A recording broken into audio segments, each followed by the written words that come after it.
Hola chicos, esta semana aprenderemos sobre el virreinato del Perú.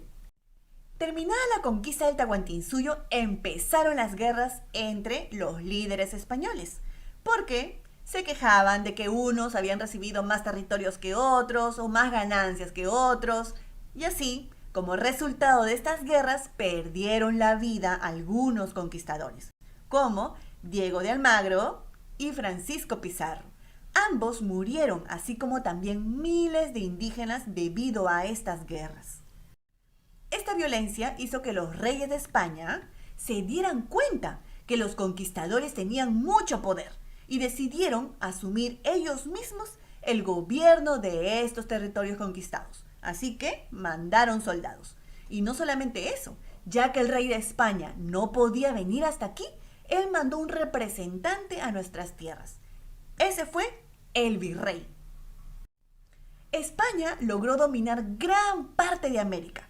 Miren este mapa. Toda esta parte coloreada son los territorios que los españoles lograron conquistar. Y organizaron estos territorios creando virreinatos. Cada virreinato, como ya les había contado, estaba gobernado por un virrey. Él era el que representaba al rey de España en nuestras tierras. En 1542 se creó el virreinato en el Perú. Miren este mapa y el gran territorio que abarcaba. Llegó a ser el más importante de América del Sur por la gran cantidad de indígenas que tenía y además por las minas de oro y de plata. Todo esto le convenía a los españoles. Ya les voy a explicar por qué. Y la capital del virreinato del Perú fue Lima. Ya no el Cusco, sino Lima.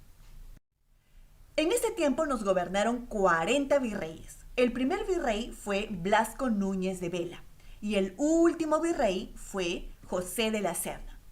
Todo este tiempo, esta época del virreinato, duró aproximadamente 300 años. Bastante, ¿verdad? Vamos a hacer un resumen. La capital del virreinato fue Lima. La religión fue la católica. El gobernante en el virreinato fue el virrey y el idioma que empezó a hablarse fue el español. La principal actividad económica fue la minería y muchos minerales que se encontraron en estas minas fueron enviados a España. Enviaron cosas como minerales como cobre, oro, plata y piedras preciosas. Todo esto extraído por los mismos indígenas, es decir, los españoles hacían trabajar a los indígenas en estas minas, para que todo el oro que se encontraba fuera enviado a España. En otras palabras, los españoles se hacían ricos. Fue tanta la ambición de los españoles que los obligaban a trabajar día y noche sin preocuparse de la salud de ellos. Y es que los gases que expulsan las minas son muy dañinas y por eso muchos murieron realizando ese trabajo. En pocas palabras, los españoles explotaban a los indígenas. Los indígenas entonces trabajaban para hacer ricos a los españoles. ¿A cambio de qué? De un salario muy bajo y de enseñarles la religión cristiana. Como ustedes pueden ver en la foto, no solamente trabajaban en las minas, sino también en la agricultura.